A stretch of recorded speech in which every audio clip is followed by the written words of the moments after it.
Assalamualaikum. Kembali lagi dengan Ibu Yuli di sini. Ibu akan membahas mengenai materi non representatif dalam mata pelajaran seni budaya, di mana kalian akan mempelajari materi mengenai non representatif. Maka harus tahu terlebih dahulu apa itu non representatif. Non representatif adalah suatu bentuk yang sulit untuk dikenal bentuk dasar,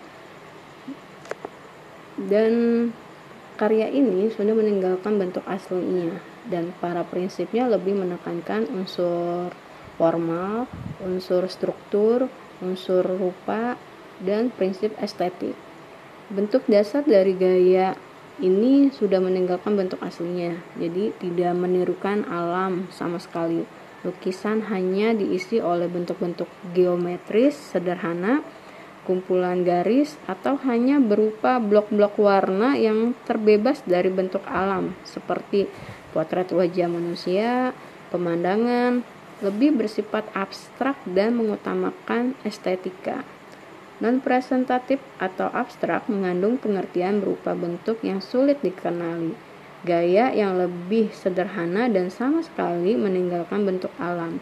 Karya seni rupa abstrak berupa garis, bentuk, dan warna yang terbebas dari bentuk alam. Jadi yang materi sebelumnya mengenai representatif yaitu seni lukis atau seni rupa yang lebih nyata, jadi sesuai dengan apa yang kalian lihat. Sedangkan untuk seni non representatif di sini adalah seni yang abstrak, jadi seni yang tidak sesuai dengan apa yang kamu lihat, jadi lebih kepada mengutamakan kepada estetika. Nah, dalam aliran-aliran non representatif antara lain ada dua, yaitu satu, abstrak ekspresionisme, aliran yang menggunakan ekspresi spontan untuk menciptakan karya abstrak.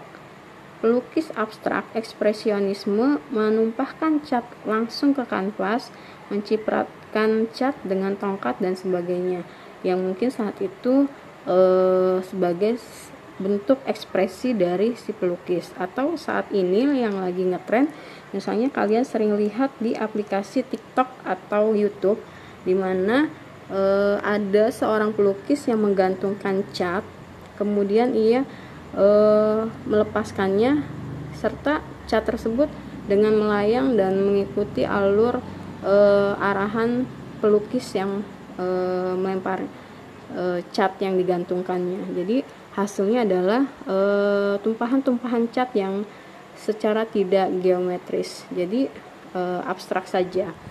Nah, tokoh-tokoh dalam abstrak ekspresionisme ini antara lain yaitu Jackson Pollock, Willem de Kooning, Mark Rothko, Helen Frankenthaler, Clifford Steele.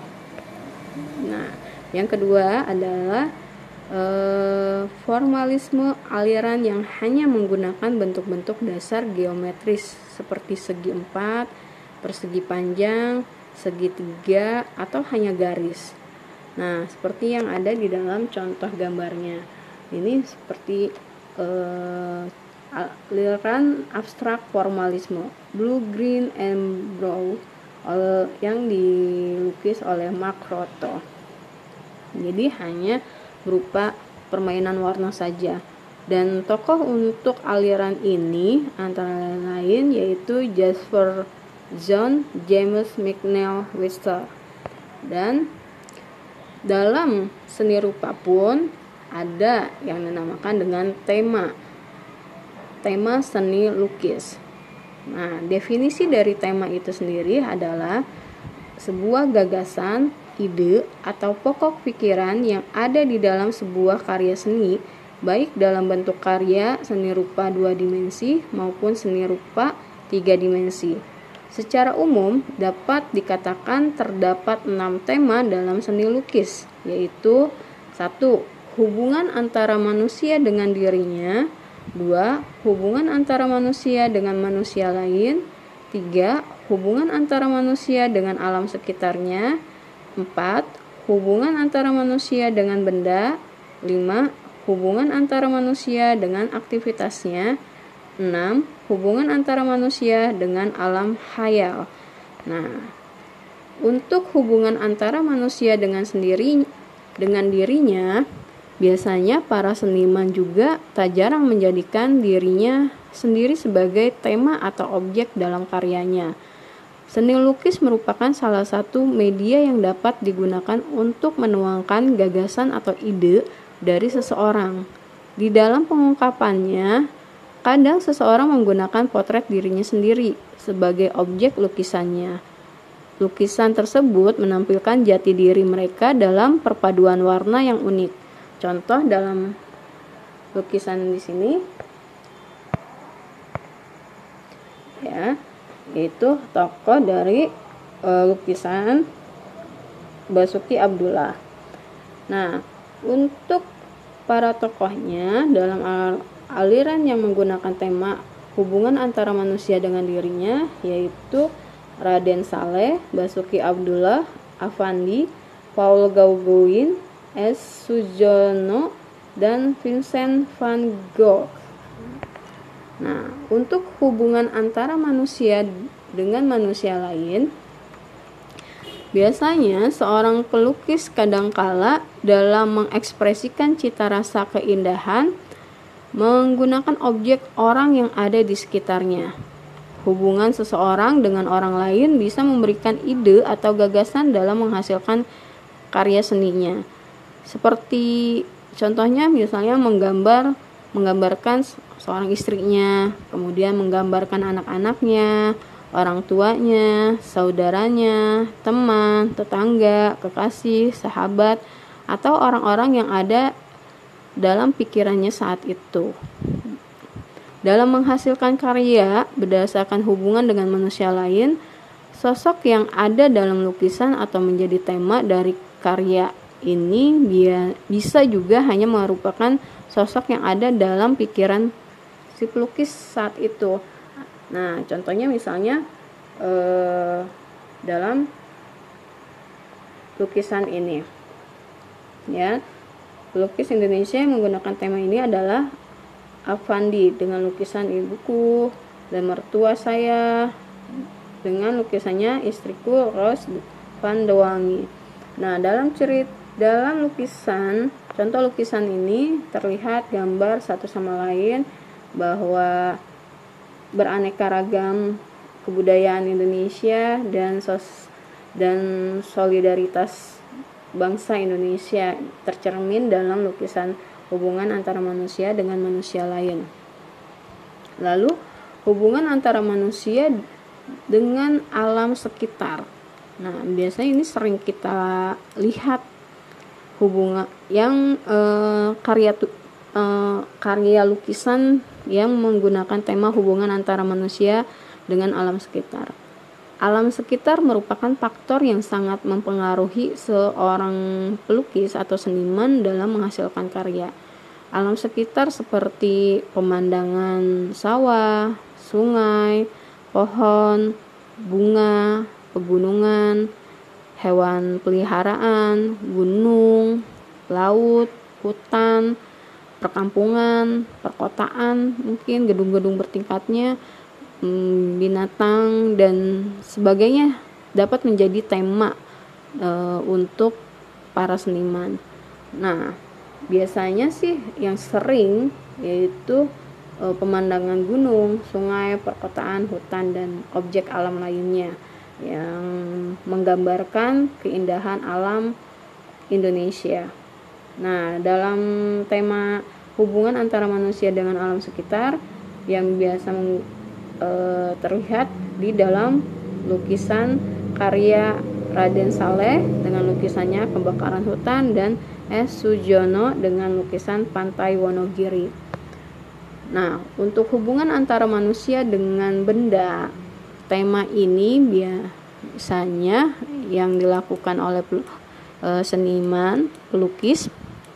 Mungkin juga kita sering lihat gambar-gambar atau lukisan-lukisan di tempat-tempat kuliner ketika kita sedang berburu kuliner. biasanya suka terdapat di dalam ruangan restoran, ada lukisan-lukisan yang menunjukkan benda-benda, lukisan buah, makanan dan lain sebagainya.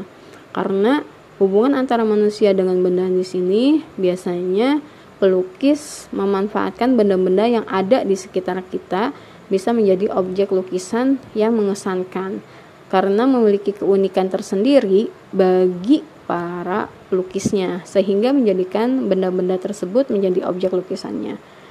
Keunikan benda-benda tersebut ada yang berbentuk silindris, kubis, organis, atau berbentuk bebas.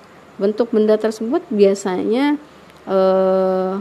seperti yang terlihat dalam contoh gambar di sini, ada gelas, teko, kemudian tempat wadah buah, kemudian gambar-gambar buah itu sendiri, vas bunga, guci, botol, lemari, meja, kursi, buah-buahan, atau apa saja yang ada di sekitar kita, benda-benda yang ada di sekitar kita.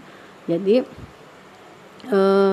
mereka, para seniman, melahirkan imajinasi akan bentuk-bentuk lainnya yang tidak terpikirkan sebelumnya. Jadi bebas dalam non-representatif ini melukis dengan kondisi yang bebas yang ada di benak para seniman tersebut. Apa saja yang dilihat, ya, hubungan antara manusia dengan benda, maka bisa saja menggambar kendi, gelas, botol, sepatu, lemari, atau mungkin meja dengan kursi dan lain sebagainya, ya. Dan tema dengan hubungan antara manusia dengan aktivitasnya. Nah, hubungan antara manusia dengan aktivitasnya, seniman di sini lebih melihat kepada aktivitas manusia dalam kehidupan sehari-hari yang beragam tentunya, membuat para seniman ingin mengabadikan kegiatan tersebut dalam media lukisnya. Lukisan menjadi sesuatu yang menarik apabila dalam mengambil sudut pandang aktivitas yang akan disorotnya atau yang akan menjadikan sebuah cerita dalam lukisannya. Dalam mengambil sudut pandang aktivitas dapat disusun sesuai dengan komposisi dan proporsi yang baik, disertai dengan efek gelap terang yang tepat. Nah, di kelas 8 kita sudah mempelajari mengenai efek gelap terang. Nah, aktivitas manusia di sini seperti kegiatan misalnya sedang saat menari, membajak sawah, berburu, jual beli di pasar, kegiatan membajak sawah, kemudian panen dan lain sebagainya. Biasanya di sini kita lebih tekankan kepada aktivitas manusia itu sendiri. Misalnya kalau sering kita lihat ketika kalian ingin menuju ke sekolah, kita sering lihat ibu-ibu di pinggir kali yang melakukan aktivitas mencuci baju, kemudian mengantar anak-anaknya ke sekolah, kemudian ada yang baru pulang berbelanja dan lain sebagainya. Dan itu dapat menjadikan sebuah seni di dalam lukisan para seniman. Nah, tokoh-tokoh dalam lukis tema hubungan antara manusia dengan aktivitasnya biasanya yaitu Barli, Sasmita, Winata, dan Duloh, ya.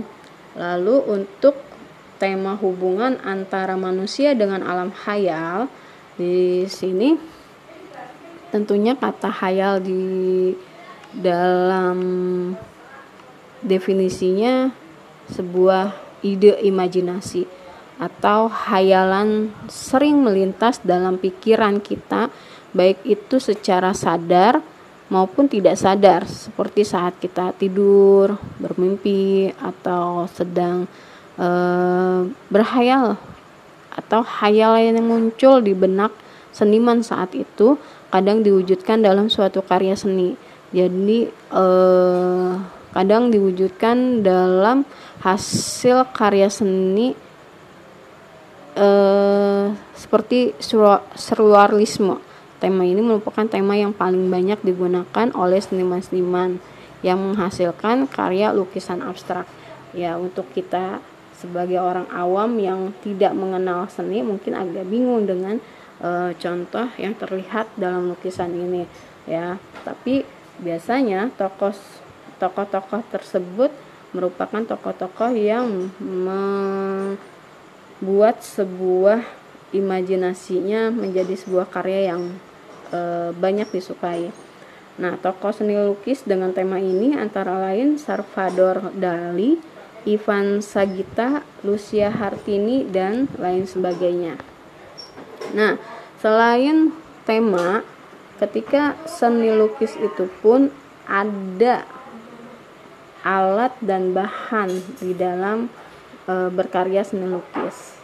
Nah, di sini ada pensil yang harus kalian sediakan. Mungkin untuk awal kalian membuat sketsa seperti di kelas 8 ya, pernah kalian membuat. Tentunya pensilnya pun akan berbeda. Nah, jenis pensil dibedakan berdasarkan tingkat kekerasan atau kehitaman karbonnya, berdasarkan kode huruf B atau H. Ya, tidak disambung, B atau H. Pensil kode B menandakan jenis pensil lunak dan hitam, terdiri dari kode B, 2B, 3B, 4B, sampai 6B. Sangat tepat digunakan untuk media menggambar. Sementara pensil kode H menandakan jenis pensil keras, terdiri dari kode H, 2H, 3H, 4H, sampai 6H.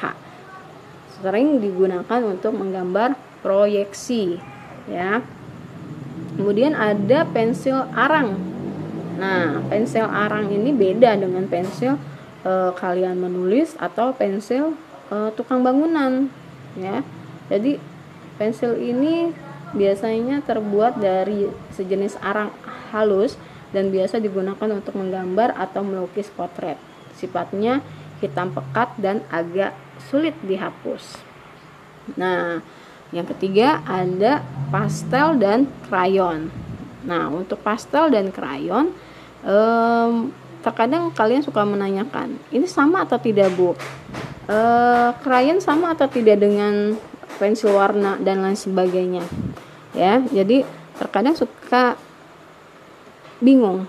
Sedangkan untuk krayon di sini, krayon itu adalah cat yang terbuat dari lilin, sedangkan pastel terbuat dari lilin dan minyak.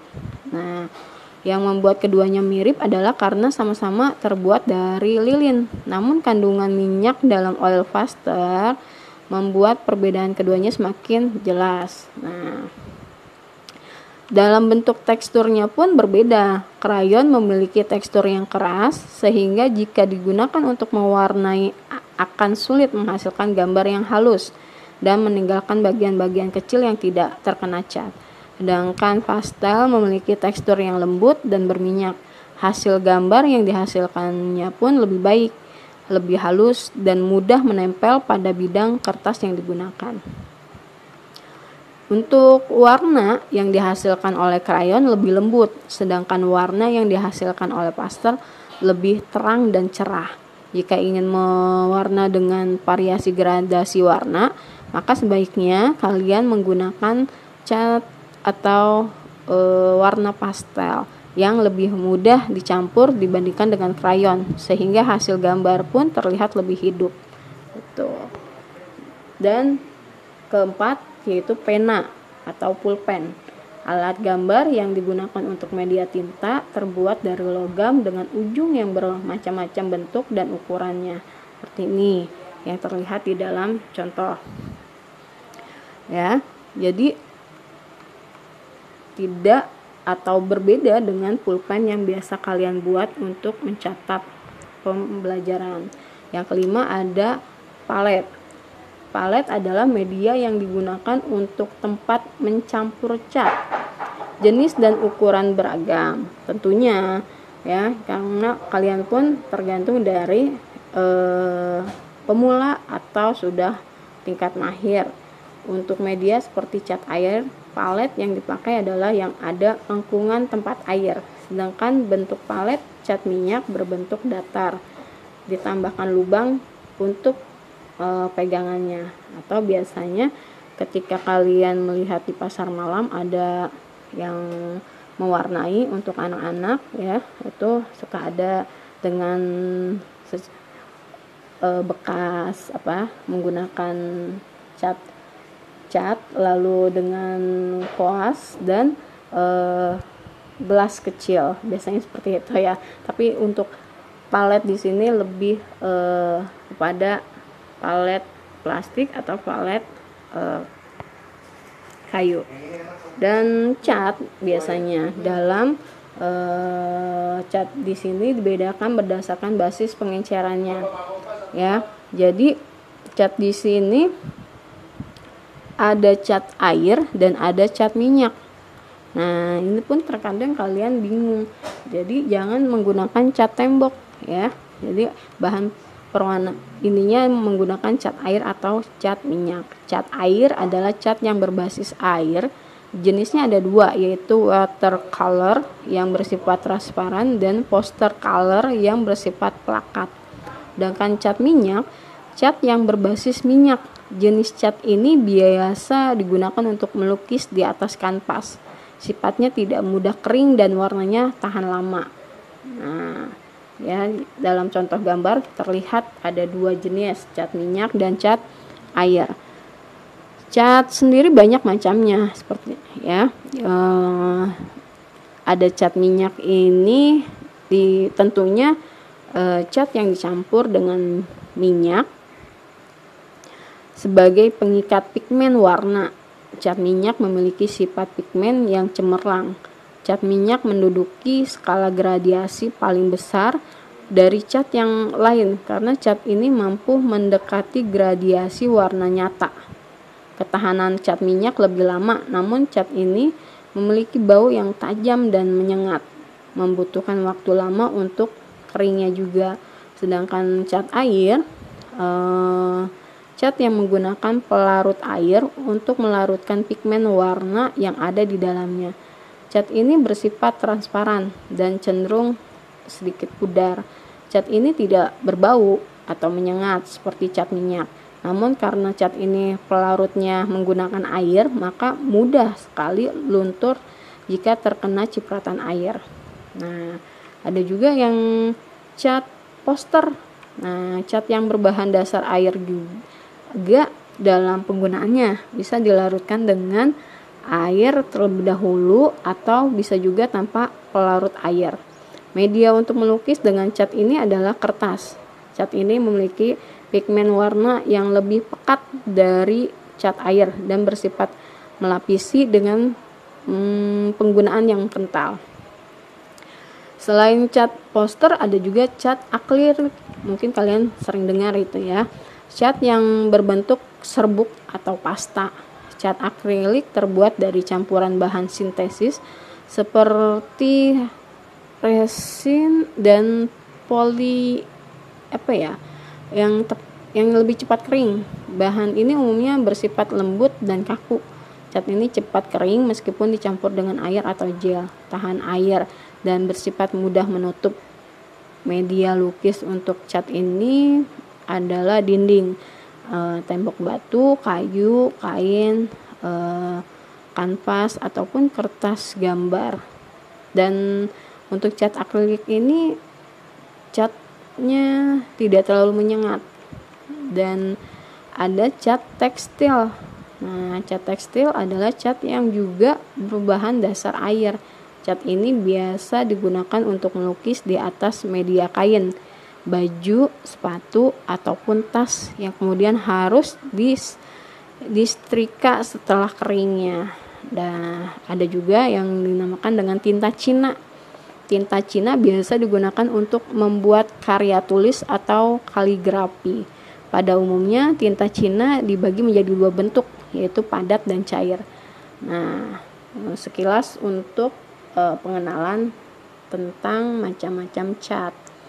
Dan di sini terdapat gambar kuas. Kuas adalah alat yang digunakan untuk menguas ke media lukis. Jenis dan bentuk kuas beragam dari bentuk, ukuran, serta merek yang sangat bervariasi. Pemilihan kuas tergantung dari goresan yang bagaimana akan kita inginkan. Jenis kuas yang pipih dan berujung lurus datar dipakai di bahan cat minyak. Sedangkan kuas dengan bulu berbentuk bulat dan berujung runcing dipakai bahan cat air. Nah, di sini ada bermacam-macam bentuk kuas, dan ini bukannya kuas untuk blush on ya, ini kuas untuk melukis. Dan ada juga pisau palet. Nah, ini bukan untuk bikin kue pancong ya. Jadi ini pisau palet terbuat dari aluminium tipis. Fungsinya adalah mencampur cat seperti layaknya kuas, juga untuk membuat efek-efek goresan pada lukisan. Bentuk dan ukurannya tersedia berbagai jenis, ada yang runcing, lebat, dan bulat. Ya, jadi dan yang terakhir yaitu easel atau stand atau tripod, biasa untuk menyangga kanvas yang akan kita lukis. Ya, papan ini memiliki kaki dan berdiri agak miring serta dapat di setel naik turun. Sebenarnya papan ini tidak terlalu penting, asalkan kanvas bisa berdiri tegak dan bisa dilukis tanpa bergerak. Ya, jadi ini pun sebenarnya bisa dipakai dan ataupun tidak untuk pemula, tapi biasanya ini ketika dalam kursus pasti akan ada ya sel untuk menyanggah dari kanvas yang akan kita nanti tuangkan karya kita dalam lukisan tersebut. Nah, untuk saat ini mengenai materi non representatif dan ragam dari media atau bahan dalam karya seni ya, ragam alat dan bahan berkarya seni lukis mungkin Ibu akhiri sampai di sini. Semoga apa yang Ibu sampaikan dapat dimengerti dan dipahami. Terima kasih sudah melihat video yang Ibu sampaikan. Tetap semangat belajar dari rumah. Wassalamualaikum warahmatullahi wabarakatuh.